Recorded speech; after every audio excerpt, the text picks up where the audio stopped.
Hello friends, कैसे हैं आप। आइसले भी यूट्यूब चैनल पे आपका फिर से स्वागत है। जावा की जो सीरीज चल रही है, आज में हम आपको सिखाने वाले हैं बहुत important topic, that is your polymorphism. Polymorphism होता क्या है? One thing different meaning in different situation.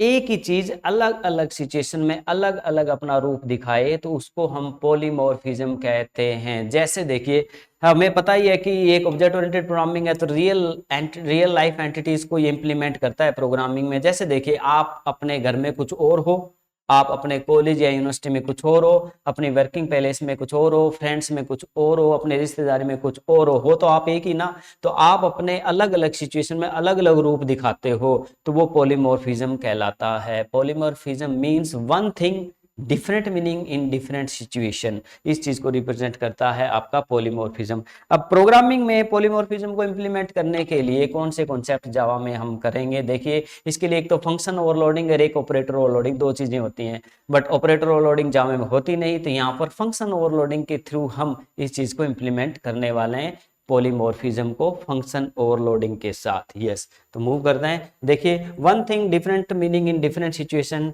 it describe the ability something to have or to be displayed in more than one form। एक से ज्यादा फॉर्म में कोई एक चीज रिप्रेजेंट हो सकती हो तो उसको पॉलीमॉर्फिज्म बोला जाता है।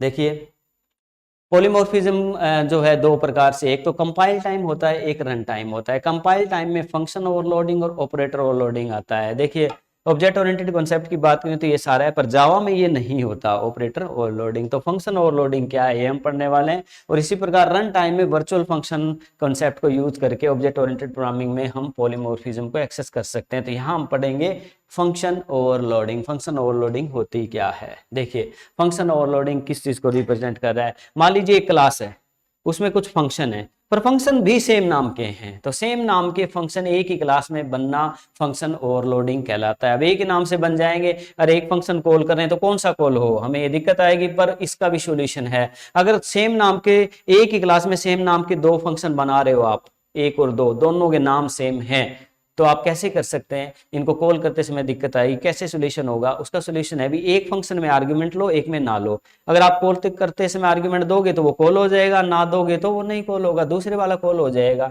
एक विदाउट आर्गुमेंट फंक्शन बनाओ, एक विद आर्गुमेंट बनाओ। इस प्रकार से फंक्शन ओवरलोडिंग कर सकते हैं। दूसरी बात, अगर आप ऐसा भी करना चाहते हो, एक क्लास है, दो फंक्शन है, तीन भी हो सकते हैं सेम नाम के, एक में एक आर्गुमेंट लो, एक में दो आर्गुमेंट ले लो, एक में तीन ले लो, और एक में लो ना, चार भी बन सकते हैं। ठीक है, तो उनको अलग करना पड़ेगा। किस बात से? इस लाइन से। क्या? नंबर ऑफ आर्ग्यूमेंट और टाइप ऑफ आर्ग्यूमेंट अलग अलग होने चाहिए। ये भी कैसे हो सकता है? जैसे दो ही लिए हमने, एक में दो इंटीजर ले लो, एक में दो फ्लोट ले लो, तो भी अलग हो गया। ठीक है, एक में आर्ग्यूमेंट लो, एक में नहीं लो, ये हो गया। एक में दो आर्ग्यूमेंट लो, दूसरे में एक ले लो, ये भी हो गया। दो इसमें लो, दो इसमें लो, पर दोनों अलग अलग टाइप के ले लो, एक में इंटीजर ले लो, एक में फ्लोट ले लो। तो इस प्रकार से उनको डिफरेंशिएट किया जाएगा। कैसे? Multiple function having same name in a class. एक क्लास में multiple function with same name, but number and types of parameter the function should different in known as function overloading. पर उसमें number of argument, types of argument से उसको अलग कर सकते हैं। कैसे? अब जैसे देखिए, एक क्लास है हमारे पास आइसलेबी। आइसलेबी हमारी क्लास है और इसमें ये मेन क्लास है, एक हेलो क्लास है। इस क्लास में कुछ फंक्शन बने, एक बना हमारा पब्लिक वॉइड सम, इसमें सम नाम का फंक्शन है, इसमें भी बना पब्लिक वॉइड सम। दो सम नाम के फंक्शन बना दिए, एक में दो आर्ग्यूमेंट लिए, एक विदाउट आर्ग्यूमेंट लिया है। ये विदाउट आर्ग्यूमेंट फंक्शन है, ये विद आर्ग्यूमेंट फंक्शन है। जब हम कॉल करा रहे हैं यहाँ, इस क्लास का ऑब्जेक्ट लेंगे आइसलेबी का, जो मेन क्लास है पब्लिक स्टैटिक वॉइड मेन, इसमें आइसलेबी का के लिया और के साथ सम को कॉल किया। देखिए, तो इसमें कोई आर्गुमेंट नहीं लिया गया है। ठीक है, इसमें कोई आर्गुमेंट नहीं लिया गया है, तो हमारा कौन सा फंक्शन कॉल होगा? ये होगा। अगर आप सम को कॉल कर रहे हैं, आर्गुमेंट दे रहे हैं, तो ये कॉल हो जाएगा, जिसमें आर्गुमेंट लेके कैलकुलेशन करेगा। अब इस चीज को हम इंप्लीमेंट कराते हैं VS कोड के थ्रू, ताकि आप समझ सको कि फंक्शन ओवरलोडिंग को जावा में कैसे इंप्लीमेंट करें। This is your concept of polymorphism. Move to VS code. यहां हम बनाएंगे, यस, लैब नाम का हमारा फोल्डर बना ही पड़ा है। जैसे आप लास्ट वीडियो देखते आए, उसमें सारी चीजें हम कवर कर रहे हैं। ओके, यानी हाउ, तो यहाँ हम एक बना लेते हैं, एक क्लास और बना लेते हैं। अब हम पॉलीमॉर्फिज्म का बना रहे हैं, पॉली लिख लेते हैं, POLY। ओके, डॉट जावा, पॉली डॉट जावा नाम से हमारा जो है, पॉली डॉट जावा से बनाया, नाम लिखा है, तो पॉली नाम की क्लास बनानी पड़ेगी जिसमें मेन फंक्शन होगा। क्योंकि जो मेन फंक्शन जिस क्लास में होता है उसी नाम से सेव करना पड़ता है जावा में प्रोग्राम। हम बनाएंगे public yes class poly, okay, और यहां पर इसका ब्रैकेट नीचे ले लेंगे।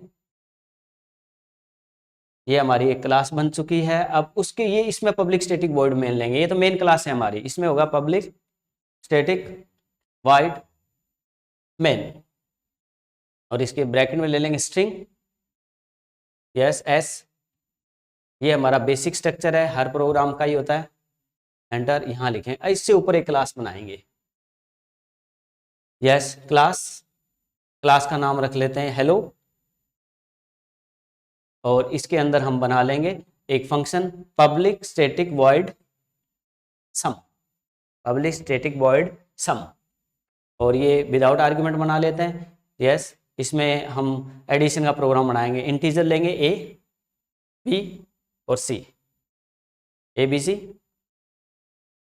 यस, ए में 10 ले लेंगे, बी में 20 और सी में कर देंगे addition equal to A plus B. अब यही वेरिएबल ले रहे हैं हम यहीं अंदर, ठीक है, इसमें विद आर्गुमेंट नहीं हो रहा। और system dot out dot println हम सिस्टम को सी को प्रिंट करवा देंगे सिस्टम स्टेटमेंट के थ्रू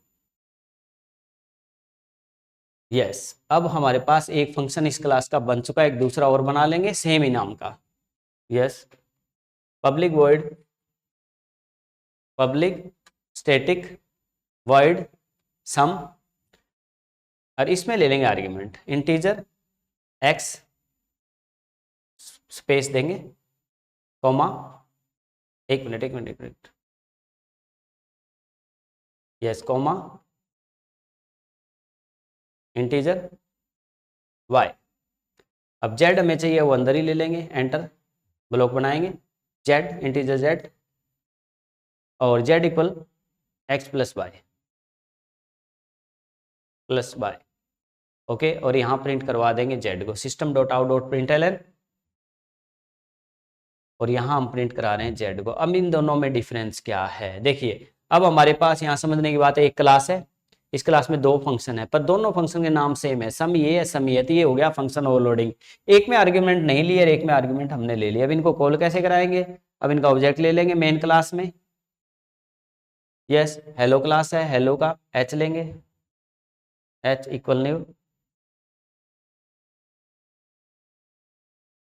और H dot enter, H dot सम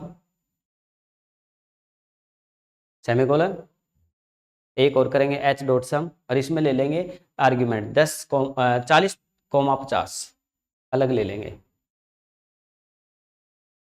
यस। तो अब हमारे पास जो है 2 आर्ग्यूमेंट की वैल्यू हमने जो दे दी है इस, ओके, एंटर प्रेस करेंगे ओके। अब हमारे पास देखिए यहाँ सम कॉल हो रहा है, ये पहले वाला, यहाँ सम कॉल और आर्ग्यूमेंट दिए तो ये एक्स में चला जाएगा, ये वाई में चला जाएगा, इनका एडिशन हो जाएगा। तो ये सेम नाम के 2 फंक्शन होना ही फंक्शन ओवरलोडिंग कहलाता है एक ही क्लास में। अब इसको हम सेव कर लेते हैं,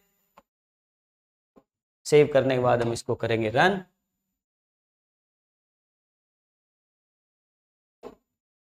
तो देखिए यहाँ पर हमारा 30 और 90 आ रहा है, तो मतलब एक ही क्लास में सेम नाम के 2 फंक्शन बनाए और उन दोनों को हमने कॉल करके दिखाया आपको, ये फंक्शन ओवरलोडिंग कहलाता है। हम यहाँ देखिए एक में आर्गुमेंट ले रहे हैं एक में नहीं ले रहे हैं, ठीक है, ये 2 बात है, इसमें नहीं ले रहे इसमें ले रहे हैं, तो सेम नाम का फंक्शन है। ऐसे ही हो सकता है इसमें हम 1 ले लें इसमें 2 ले लें, तो आर्गुमेंट नीचे से 1 पास करेंगे तो ये कॉल होगा, 2 पास करेंगे तो ये कॉल होगा। तो ये रिप्रेजेंट करता है आपका किसको, पॉलीमॉर्फिज्म को या फंक्शन ओवरलोडिंग को। तो इस प्रकार से आप फंक्शन ओवरलोडिंग को इंप्लीमेंट कर सकते हैं। Thank you very much dear student, आप अपने डियर फ्रेंड्स आप अपने चैनल को लाइक शेयर और सब्सक्राइब कर दीजिए ताकि हम आपको ऐसे ऐसे इन्फॉर्मेशन देते रहें। थैंक यू वेरी मच, जय हिंद जय भारत।